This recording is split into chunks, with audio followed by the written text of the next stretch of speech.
Përshëndetje shenja ujorit, kjo është panorama e interpretimit javor. Pas lutjes dhe meditimit, kartat i ndavën 4 sfera jetësore, të cilat janë gjendja juaj, familja, dashuria, puna dhe një prizëm orakull. Në gjendjen tuaj kemi 9 monedhat, ylli, faqa e shkopinjve dhe perandoresha. Në sferën personale, duket se java hapet me një energji shumë të bukur, që është vetë qëndrueshmëria. 9 monedhat tregon se ju jeni duke ndërtuar një ndjenjë pavarësie dhe vetvlerësimi. Pra ka diçka në jetën tuaj që ju bën të ndiheni krenar për veten. Ju po mësoni të shihoni frytet e përpjekjeve tuaja pa pasur nevojë për miratimin e të tjerëve. Ylli është një kartë shumë e fuqishme për ju si ujor. Ajo është simboli i shpresës, shërimit dhe drejtimit shpirtëror. Duket se pas një periudhe të vështirë, ju po hyni në një fazë qartësie të butë. Është si një frymarrje e thellë pas një stuhie. Faqa e shkopinjve sjell kuriozitet dhe zjarr krijues. Ju ndjeni dëshirën për të eksploruar, për të provuar diçka të re. Perandoresha e përmbyll këtë kapitull me energji pjellorie dhe kujdesi, pra fertilitet dhe mirëqenie. Ju jeni në një fazë ku mund të ushqeni projekte, marrëdhënie ose veten tuaj mund ta ushqeni me dashuri. Pra duket se po kaloni nga vetëqëndrueshmëria drejt krijimit të diçkaje të re, të mbështetur nga shpresa dhe vetbesimi. Si këshill nga kartat, unë do të përcjellja të ushqeni kreativitetin dhe të kujdeseni për veten, sepse ajo që mbillni tani ka potencial të rritet bukur më vonë. Kalojmë tek familja. Në familje kemi 7 kupat, 5 shpatat, asi i monedhave dhe drejtësia. Në familje energjia është disi e përzier. 7 kupat tregon konfuzion ose shumë mundësi interpretimi, pra mund të ketë keq kuptime ose pritshmëri të paqarta që mund të keni ju ndaj të tjerëve ose të tjerët ndaj jush. 5 shpatat sugjeron tension ose konflikte të vogla ku dikush përpiqet të ketë të drejtë me patjetër, por asi i monedhave sjell një mundësi konkrete për stabilitet dhe fillim të ri. Drejtësia kërkon ndershmëri dhe balancë.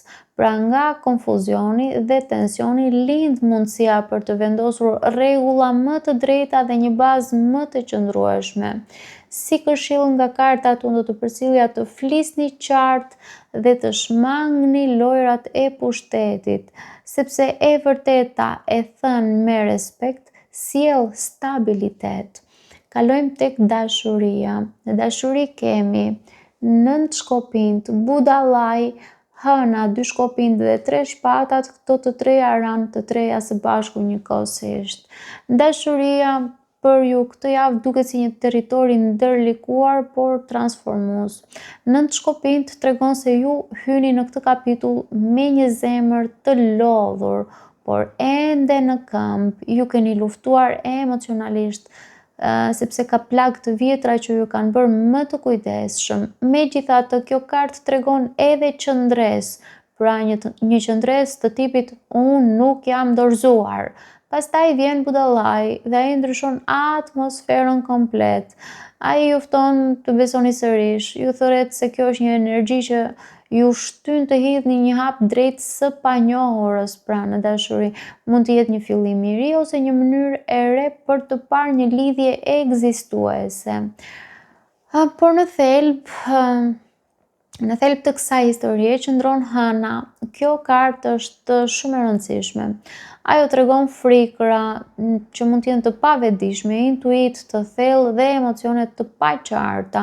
Ju mund të ndiheni të tërhequr dhe të pasigurt njëkohësisht. Hëna flet për ankthin e mosnjohjes dhe për nevojën për të dëgjuar zërin e brendshëm. 2 shkopinjt tregon se ju jeni në një pikë zgjedhjeje. Ju shikoni përpara dhe pyesni veten, ku dua të shkoj në dashuri? Është një moment planifikimi dhe vizioni, por 3 shpatat sjell një të vërtet të mpret, një dhimbje që ende ndikon në vendimet tuaja.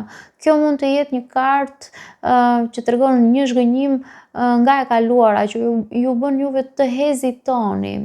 Pra duket se ju qëndroni mes plagës dhe shpresës. Zemra juaj është e lodhur, por e gatshme për një fillim të ri. Frika dhe dëshira bashkë jetojnë. Pra kjo javë ju kërkon të ecni përpara, jo duke mohuar dhimbjen, por duke e pranuar si pjesë të historisë dhe rrugëtimit tuaj. Dashuria për ju tani duket se është një akt guximi, pra të hapeni pavarësisht kujtimeve, pavarësisht bagazheve të së kaluarës. Hana sugjeron se përgjigjet nuk janë vetëm logjik, ato janë dhe intuitive. Duhet i besoni më tepër zërit të brendshëm. Sa më shumë të dëgjoni instiktin, aq më qartë do të shihni rrugën. Pra me pak fjalë unë si këshill nga këto karta do të përcjellja që të mos lejoni që plagët e vjetra të diktojnë çdo hap. I jepini vetes leje të lëvizni ngadalë, por mos u mbyllni. Besoni intuitës suaj kur diçka ndihet e drejtë ose e gabuar. Trajtoni trishtimin si mësues, jo si pengesë, sepse kjo është një javë ku dashuria ju mëson të jeni të guximshëm dhe të butë njëkohësisht. Kalojmë tek puna. Në punë kemi 10 monedhat, 6 kupat, mbreti i shpatave, hierofanti dhe 10 shpatat rënë të dyja së bashku. Në punë ju shihni duket si ku ka një përzierje stabiliteti dhe përfundim ciklesh, do ta quaja unë. 10 monedha tregon potencial për siguri afatgjatë. 6 kupat sjell një lidhje me të kaluarën. Mund të jetë një person, një projekt i vjetër ose një ambient disi familjar për ju. Mbreti i shpatave kërkon vendime racionale. Hierofanti sugjeron struktura dhe rregulla tradicionale, por 10 shpata tregon fundin e një cikli të lodhshëm. Pra një kapitull mbyllet për t'i hapur rrugë një stabiliteti më të mirë, më të shëndetshëm për ju. Si këshill nga kartat, unë do të përcjellja të pranoni përfundimet pa frikë, sepse vendimet e qarta ju çojnë drejt një baze më të fortë. Kalojmë tek Prism Oracle ku kemi pain, dhimbje. Dhimbja është mësuesi i javës për ju. Ajo ju kujton se dhimbja në vetvete është dëshmi e thellësisë suaj emocionale dhe një portë drejt rritjes. Unë do të thoja që kur e pranoni dhimbjen pa rezistencë, ajo shndrohet në mësues dhe në forcë për ju.